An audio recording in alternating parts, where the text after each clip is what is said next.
Well, the Smithsonian has joined Hollywood, public schools, the liberal activist media, big tech, corporations, and LGBTQ by adding a girlhood exhibition.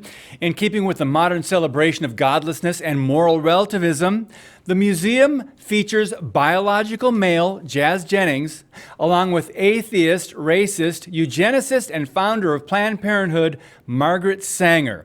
A boy and a baby killer, and they're calling it, quote, girlhood. I'm David Fiorazzo, and this is Christ and Culture.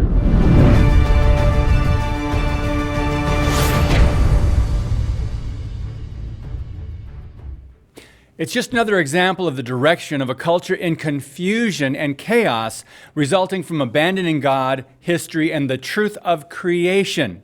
The Smithsonian is part of the problem here, destroying the very definition of what it means to be a girl and a woman.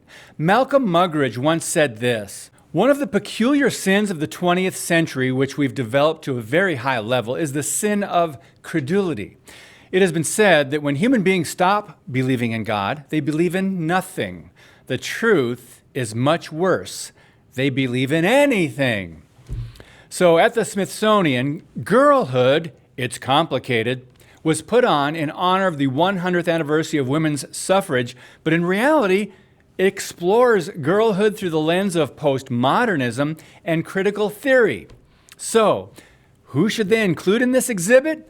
Biological males, such as reality TV star Jazz Jennings, because he has broken barriers to apparently celebrate girlhood. Jazz said he always knew he was a girl trapped in a boy's body. That's a quote from him. Jazz's family listened, learned, and sadly played right along. Former transgender Laura Perry is featured in the new movie In His Image, and she's hoping to encourage others to avoid believing the same lies she once did and making the same mistakes. She took the hormones, had the painful surgeries, and changed her name to Jake. Well, lies are promoted and celebrated by a culture that has denied God and is now calling evil good. I've had the pleasure of interviewing Laura several times, and she's very open about her painful past and so-called, quote, transition. The bottom line is this: Laura admits she created a God in her own image. Now, the religion of sex and the LGBT movement is perhaps the biggest idolatry infecting young people today.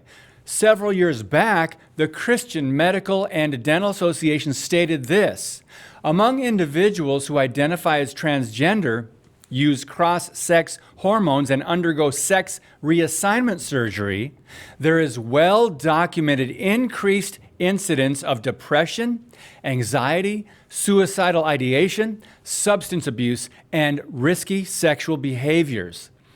So there's so much more we could say, but let's move on to the next one. The Smithsonian also sugarcoats radical Planned Parenthood founder Margaret Sanger, and we previously exposed her warped worldview in detail on this Christ and Culture, but they make her out to be a hero of the poor and inner cities for helping minorities and others kill their offspring. Think about that. Birth control. To its credit, though, the exhibition touches on Sanger's, quote, forced sterilization campaigns and includes a photograph of a black woman protesting, but predictably, there's no mention of Sanger's documented racist views. Sounds like Smithsonian takes its cues from the liberal Democrat media. And in yet another example of cognitive dissonance, radical, progressive feminists justify her legacy because, choice. But don't miss the tragic reality here that girls and young women today are programmed as liberal, God-denying activists thanks in part to government education and Hollywood. Sadly, many of them see a baby as a problem to be dealt with rather than a gift from God. Cast out with abstinence education, kids aren't allowed to consider the Judeo-Christian ethic which leads them to value every single human being and to live moral, righteous lives. 5 years ago, in 2015, a national group of black ministers led by Bishop E.W. Jackson called for the removal of Sanger's bust from Smithsonian's National Portrait Gallery. Jackson said Sanger was a white supremacist, which she was, and to honor her is to be complicit in her evil and racism. In a letter sent to the Smithsonian at the time, Jackson and other black leaders wrote this: "Perhaps the gallery is unaware that Ms. Sanger supported black eugenics, a racist attitude toward black and other minority babies, an elitist attitude toward those she regarded as, quote, the feeble-minded, the notorious Negro Project, which sought to limit, if not eliminate, black births, was her brainchild. Despite these well-documented facts of history, her bust sits proudly in your gallery as a hero of justice." E.W. Jackson is right on. It was Margaret Sanger who laid the foundation for today's liberal social agenda that has left a women's legacy of anguish, confusion, pain, and death during Planned Parenthood's century in business. Modern feminists are in open rebellion against God, and what I'm about to say is not an exaggeration. What Adolf Hitler did to millions of Jews through eugenics and sterilization, Margaret Sanger has dwarfed by pioneering a movement leading to the abortion of over 100 million babies in the U.S. since the 1920s.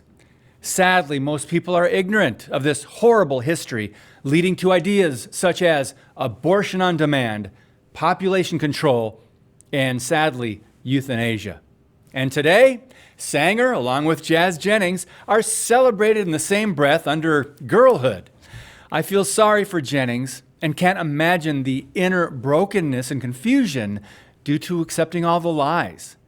Let's be in prayer for those who have been deceived and for those who are on a fast track to hell by purposely deceiving others. There are deceivers and those who are deceived. We need to respond with compassion to those who have had an abortion, to those who are struggling with gender dysphoria, and to anyone immersed in sinful lifestyles.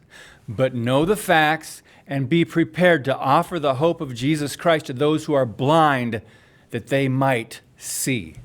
God bless you and keep speaking the truth about things that matter. Hey guys, thanks for watching. Most of you know our show is being censored by big tech. It's hidden, really, on YouTube, Facebook. Sadly, this impacts our long-term ability to produce the show, so we're tackling the problem by launching our brand new Patriot Club. Look at this beauty, right? For a $99 tax-deductible donation, you'll not only keep our show going, but we'll ship you this stainless steel tumbler etched with the American flag, and freedom never tasted so good. Visit patriotclub.us to show your support. That's patriotclub.us. Thank you and God bless.